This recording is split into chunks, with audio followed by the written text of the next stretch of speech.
Hi, I'm Eric Kane. And I'm Paul Tassi. And we are the Two Player Podcast. We are going to be talking about the season finale of The Walking Dead and maybe a little bit of the season premiere of Fear the Walking Dead today. So, what'd you think? I thought it was fine. Fine, yeah, that's about the word for it. Nothing was like outrageously terrible, I thought. And it was kind of unique to have a season finale where they literally kill no named characters, good or bad, like just no one at all. Which was a little surprising, but I don't know. I kind of like the peace ending because we've had so many we'll just murder the bad guy and move on to the next bad guy we have to murder. I think doing it this way is a little different and kind of a breath of fresh air in many ways. So I didn't mind it, even if it was sort of unexciting and anticlimactic. Yeah, that's kind of how I feel. It was weird writing my review because it was just like, well, that was fine, I guess. It wasn't great, wasn't terrible. It was far from the worst episode of the season, and maybe even one of the better ones, maybe the best one even. But I agree that having kind of a bloodless, like peaceful ending is kind of a nice change. But at the same time, I feel like it was a little anticlimactic just after all the other stuff that happened this season. We had so many battles, and then for this one to end with just all the Savior's guns going off, backfiring was a little silly, Like, are they all using these new bullets, really? Like, I could buy that part. It was just too telegraphed. I'll say I didn't know until last week, really, that this was going to happen, but there was just so many things where let's have a scene where Negan tests out the bullets to make sure they work. And let's have Eugene suggest a firing line so everyone fires at the same time. What I did find interesting about that was that he wasn't planning this the whole time. He just literally kind of had a change of heart as recently as last episode? Yeah. So he really was kind of just going full savior for a while there until I don't think this was like his master plan from the beginning. No, that's not what was conveyed. So that's still kind of messed up, but I guess he saved the day in the end. I wonder. I feel like overall Eugene, other than Eugene being just a horrible character, his arc was pretty good. How he kind of went over to went full savior and then had that change of heart. I like that. I wish that I wish they weren't always trying to surprise us with twists, because I feel like they could have conveyed his change of heart better. When he learned that everyone was going to get killed, like that's when he had a change of heart. But it wasn't really then. It was when Rosita captured him that he had a change of heart, and that was kind of weird. Yeah, that was very strange. I don't know. It was fine, but I guess kind of all is forgiven, and I don't know. I'm glad, I guess, that was the turn instead of Oceanside coming to the main battle, because I think that would have been an even lamer way to do it. I think that was fine to regulate, or just keep them in a side battle that didn't really mean much. I don't understand what the plan was there. They were just going to go attack the hilltop while the army was out. I guess that makes sense, but it's that whole thing was a bit of a mess. Like, the Saviors showed up and they all leave Hilltop instead of fighting from Hilltop. It seems like you have enough people. You have the walls. Like, I didn't really see the need to just flee. I love how they just left Gregory there. That was funny. Yeah. It seems like they exposed themselves rather than, like that. Like, they should have had everyone run, but had some token force remain there to fight. Like, I don't know. It was just the whole thing was really a little weird. unclear.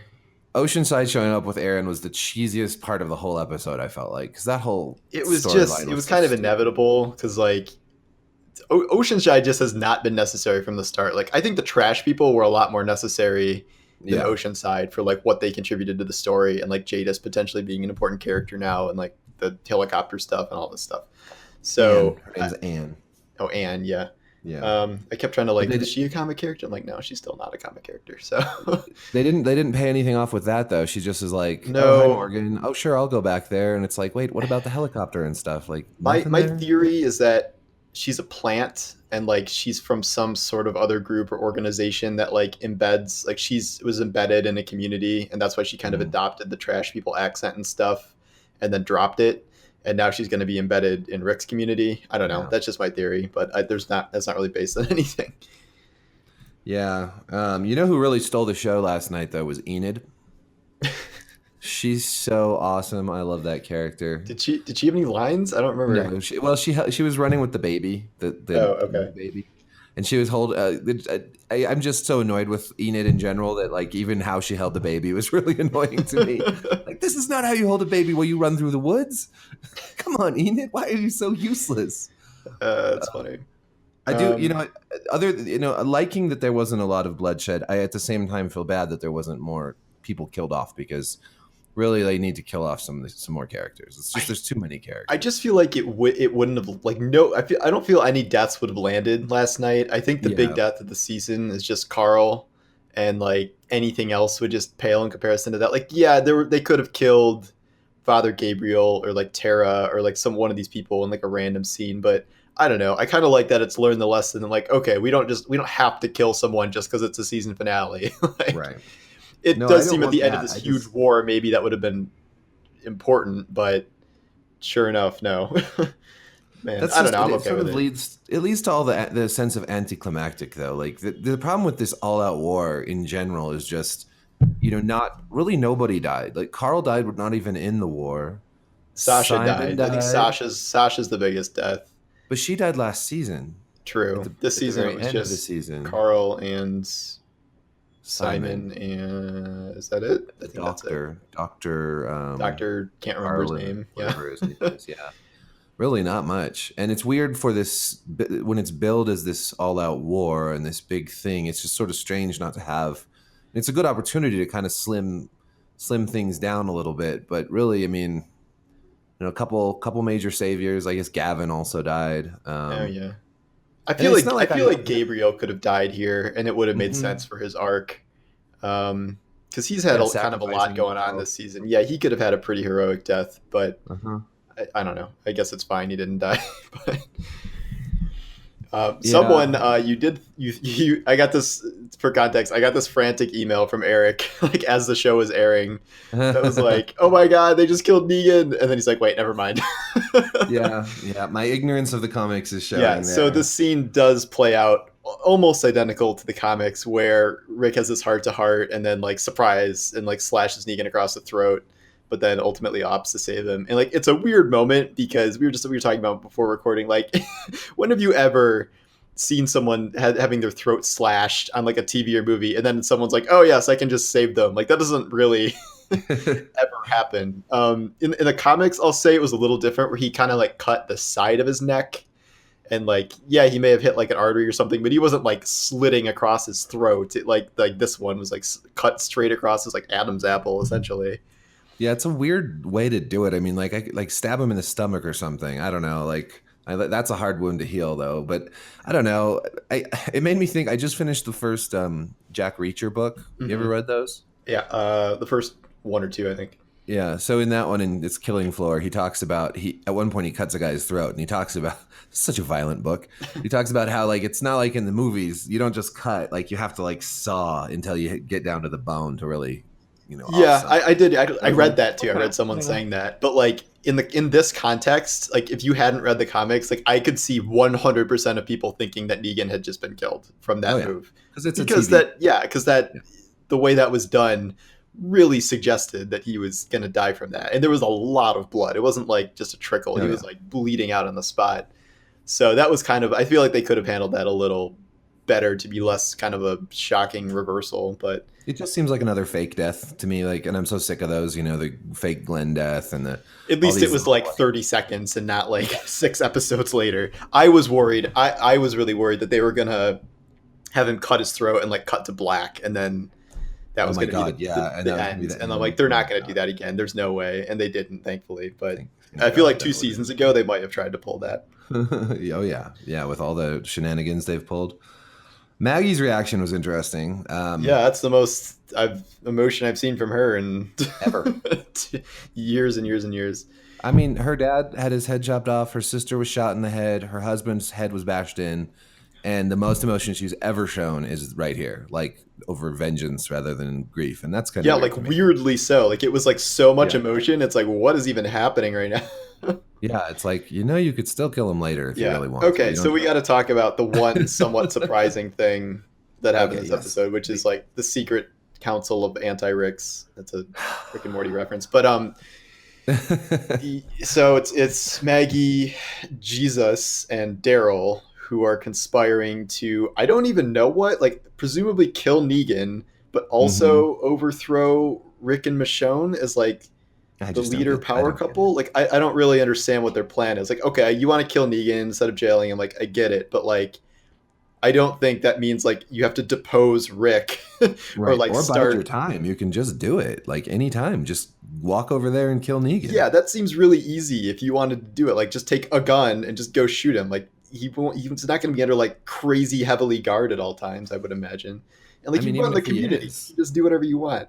So I don't know. This was a weird setup for me because Jesus was like the biggest pacifist ever this whole season, and now suddenly Makes he's no on like, sense. yeah, why didn't they kill Negan? Like, and like I guess that's just because he really likes Maggie. But of all the people to put there, like they should have put like Rosita there or someone who made sense, like Yeah, Rosita who would have would made not, sense. yeah, who would want Negan definitely dead. But Jesus makes no sense.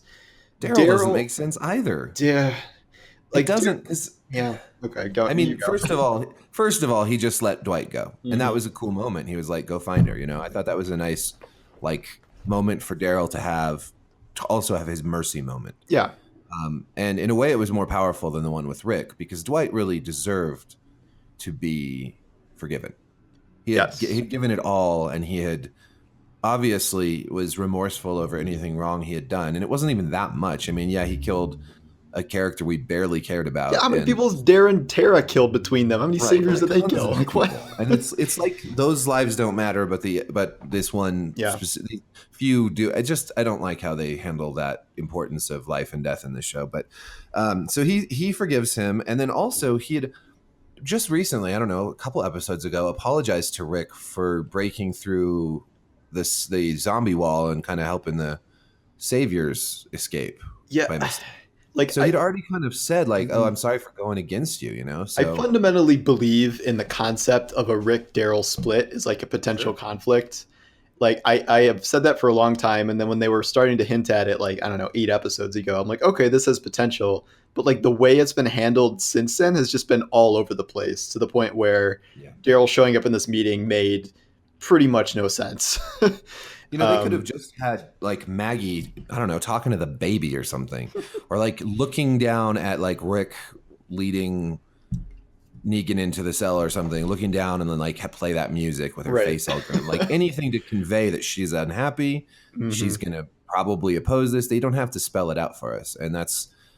I also really like the idea of character conflict, like Daryl Rick split. Like I finally finished the fourth season of the 100. Hmm. And so 100 spoilers here, but there's a part where in that fourth season where Jaha and Clark pretty much like take all the Sky Crew and hide them in the bunker, even though that wasn't the deal, right? You remember that part? Yeah. And Kane and Octavia are stuck outside, and so of course Bellamy is really upset because his sister's stuck outside, and there's this great like conflicting desires, conflicting beliefs on how to handle the situation, and all these characters are bashing up against each other in this great conflict that the 100 does so well. These conflicts happen all the time with different characters believing in different ways of handling any sort of conflict or situation, and then their beliefs, butt up against each other, and they have to resolve it somehow, and it's not always pretty.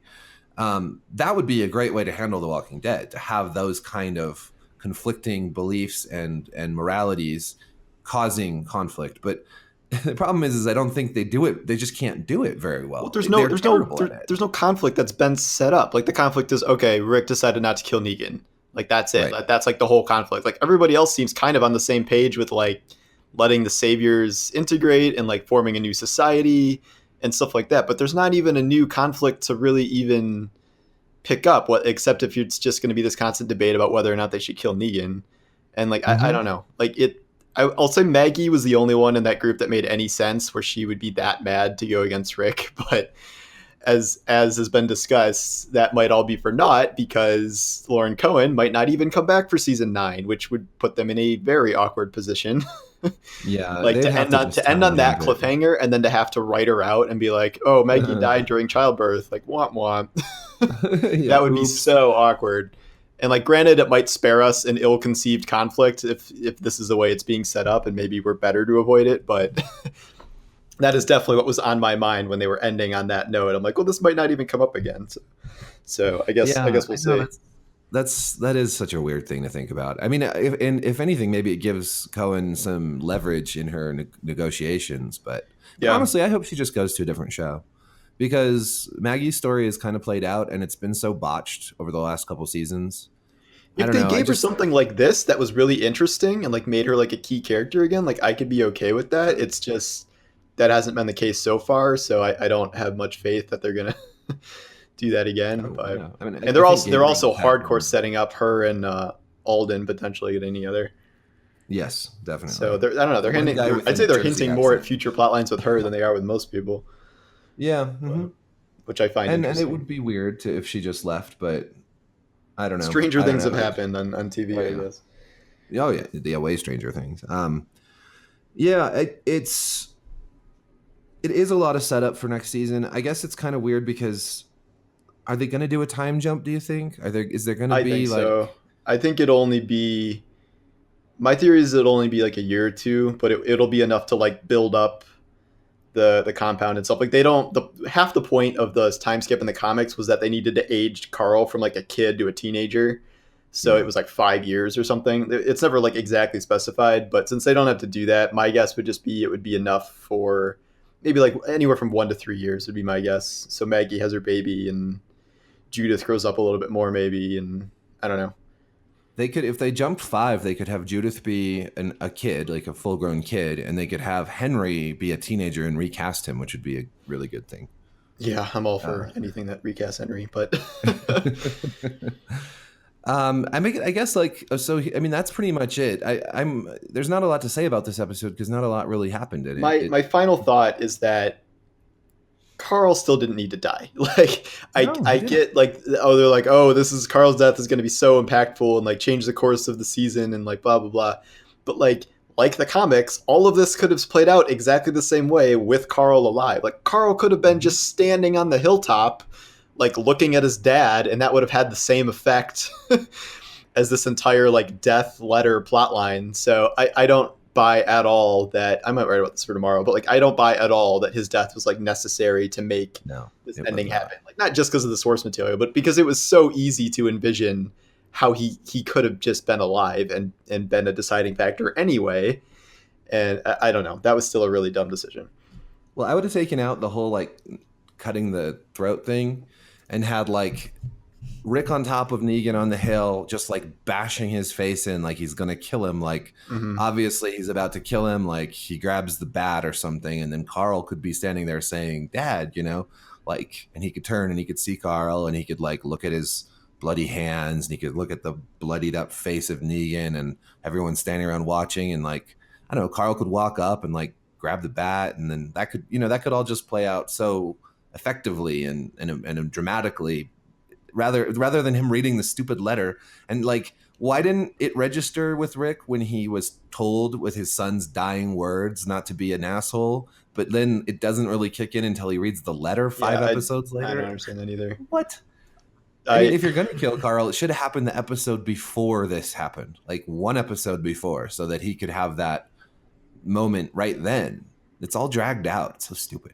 I'm picturing an awesome scene now of like Carl like grabbing the bat like and then like his hand bleeding because it's barbed wire. Like, it'll be very dramatic. I like that. Yeah, see, we should write this show. I mean, it's really like they do the strangest things on this show because they take all the oomph out of dramatic moments and they take all the tension out Yeah. of these big scenes and I mean, Well, this confirmed to me that something was happening with the Carl firing. Like it had to have been like personal somehow. Like they just didn't want to yeah, renegotiate his contract when he turned 18, or they didn't like his acting, or didn't think he could carry the show in the future, which he needs to. Like it had to be something like that because just from a plot perspective, this was in no way necessary. yeah, no, it really wasn't. Um, Well, Yeah, I don't know. I don't know. Guess that's It's all she it's over wrote for now. season 8 and the whole Negan War, but Yeah. ends with the whimper, I guess. But I don't know. Like I was fine with that ending. Like there wasn't anything I was like super upset about. It's just kind of strange. Yeah. Um, I guess we can move on to Fear then. Yeah. I didn't rewatch it, so I still had watched the screener from like 2 weeks ago or whenever it was. So Yeah. I mean, I still Well, remember it because it was such a memorable episode. But yeah, it really. I mean, now we can actually talk about it with spoilers and whatnot. yeah, It's a really interesting. I mean, I guess they're calling it a reboot to some degree of the it show. bothers me how they're marketing it. Yeah, Like they're I like, agree. no, like we have Morgan, like Fear the Walking Dead is good now and worth watching. Like it kind of like craps on everything that came before it. Like I get Yeah. that they're trying to drive viewership, but like the tone is like, who cares about these people that have been on the show for 4 years? Like Morgan's here, like that's Yeah. how it comes across. And then to open with a pretty much only Morgan episode is it was a good episode, but like that was kind of a slap in the face too. Yeah, although they got a great entrance at the They end. did, they did, yeah. I really thought that was effective and well done. And of course, next week we get to see those characters. So, but yeah, like saying that no one needs to catch up. Like I get it. You don't have to like get into the first two seasons really deeply. You can kind of skim through those, maybe read The first season's like some 6 episodes. It's not recaps. exactly tough to. Yeah, I mean they're worth watching. Like there's things in the second season that also are kind of annoying and it's longer, The but second half really of the like second season's pretty good, I think. yeah, it's really just like Chris, and some of the characters are just very obnoxious. But there's also great characters, and ultimately, like you get through the second season, and it sets you up for the third season, which is great. It's a great season. Hmm. It's not perfect, but it's really entertaining. There's great like bad guys, complicated. Not nowhere near like as obviously bad as Negan. Otto is a way more layered villain. Yeah, With absolutely. mystery. And so I think people should watch season 3. I mean, I think they should watch the whole thing because I think it gets worthwhile. Even if it's a bit of a slog at first, it gets worthwhile. It's the opposite of The Walking Dead. It gets better over time. Yeah. That said, like I also like you if you really don't want to catch up, you could jump in to it now because there was a time Yeah. skip and like because it is kind of doing its own new era setup and all that. So like you can do it. It's just if you are able to catch up, I would definitely recommend it. Well, because you'll miss out on a lot of backstory. Like the characters, like the Clark family, they have a history, and it's an interesting one.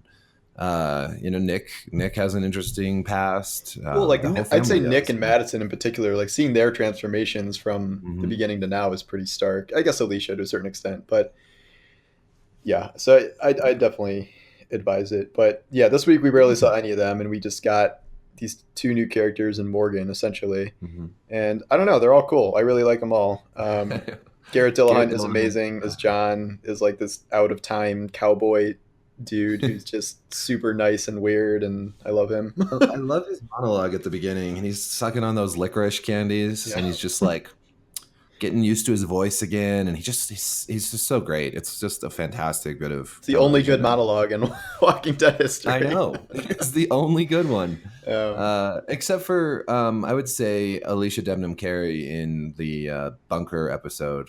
She had oh a bit yeah, of yeah, a yeah. bit of a Before everyone had monologue, died. Yeah, yeah, yeah.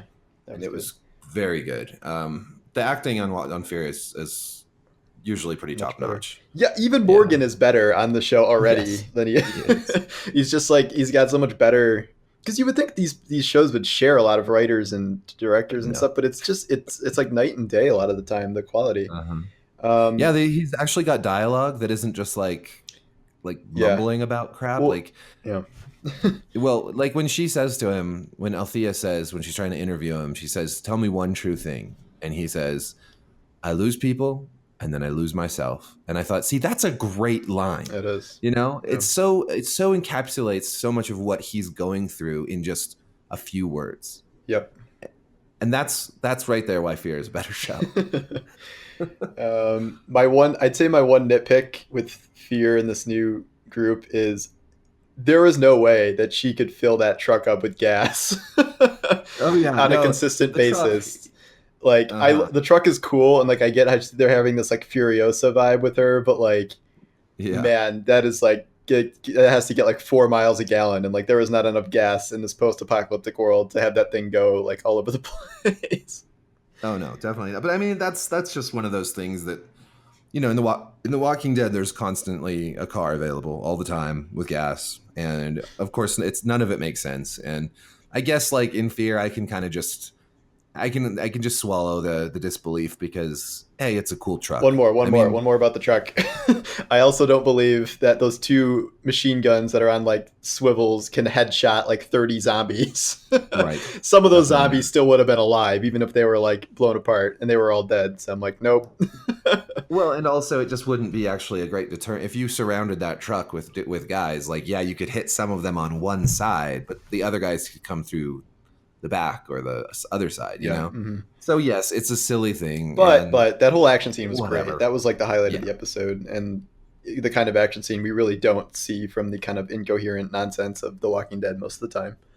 Oh yeah, there was you know, reloading bullets and you know, actual fights. Morgan got shot. Grenade blowing thing up, and yeah, you know, it had a nice flow throughout the action scene. Multiple things going on at once, but all clearly conveyed with the editing and the camera work. Yep. You know, like, you know, you compare that to like the assault on that one random outpost that Aaron led. You know, Aaron and Eric, and they're just like so shooting into that corner. Yeah, you don't even know what's going on. You don't know what anyone's trying to do. Mm-hmm. There's just tons of bullets flying.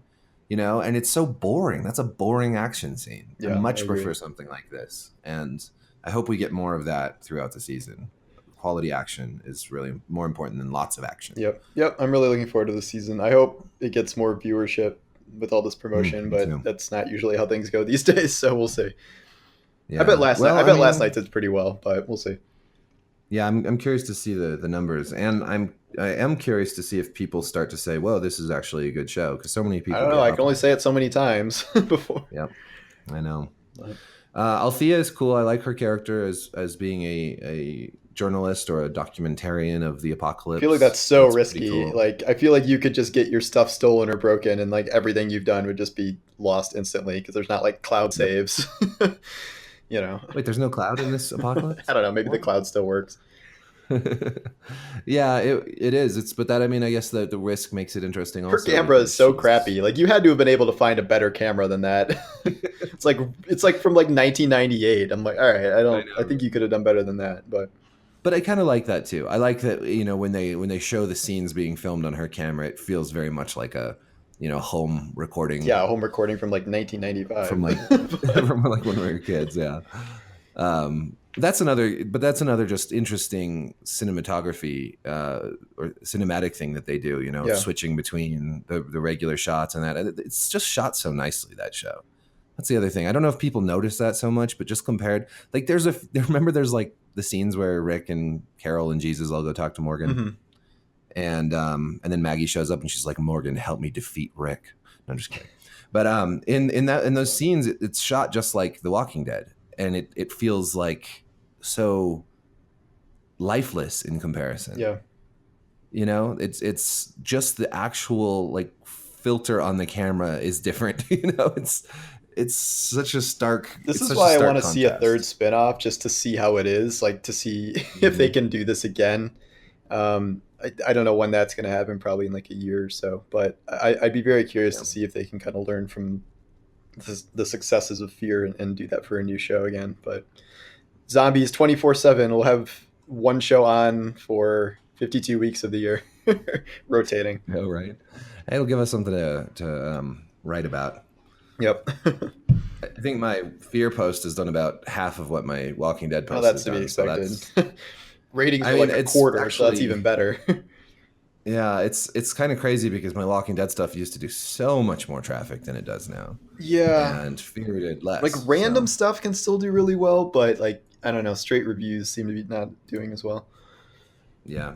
Yeah. I mean, gone are the days of 500,000 hits on a review of The Walking Dead. Yeah, I think Game of Thrones can still do that, but maybe. It was struggling last season. Yeah. And I don't know if that's a ratings thing or if that's a more competition for reviews. You know, lots of people writing about the shows now. Yeah, it might be. I don't know. But yeah, I mean, I think overall Fear is exciting. I'm excited that it's we do have that for another few weeks. At least it's a good show. I mean, I was getting pretty tired of watching Walking Dead episodes, so Well, I'm actually At least I excited can for look forward season to it. 9 just because I genuinely have no idea what they're going to do now. Because Mhm. I mean, I was excited for the Negan War at first because it was like the best part of the comics, and then quickly I became not excited for it. But now I genuinely have no idea what they're going to do because it seems like they're either going to skip the next comics thing or at least push it back and kind of do their own thing. And Yeah. I'm fully down with that. So we'll see. Have you seen Rampage yet? Mm-mm. I haven't either. Negan's in there. Jeffrey Dean Morgan's in there. Oh yeah, so. just looking and acting exactly like Negan. Well, I even said in an interview that he kind of accidentally had a bunch of Neganisms in It's there. funny. I've seen him in all these interviews, and he was on like Talking Dead and stuff, and like he's got the beard. And ever since I saw him walking around at like press premieres and stuff with that beard, I'm like, that is the beard of a man who has been in jail for like 3 years.